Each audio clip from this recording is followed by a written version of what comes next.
mình nấu cu gì bé cái chơi bê làm cái ý về là đi lấy xí cái thế giờ hết mà tiêu cú mà lấy mình nấu cú mà ta cú nè lấy xí thế ta đó mình phụ giúp bê ta đó hết ta cú nè bling nè hàng mà bà lót cái sang lấy ấy bây giờ tiêu ta lót tos lại phong ta cũng mày tìm cái miếng cú lấy không có sang cú lấy nàorin tiếng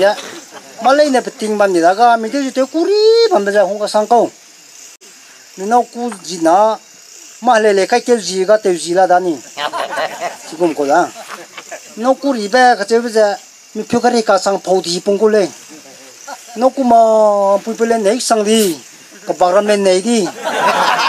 ai giờ không sang cú lấy cú ri bé cú gì bé tại dễ ý lo bùi ra sắp hay là mình lấy tiền cầm đầu xí ta chú na long palak opportunity u chú cái mình nghe chú polo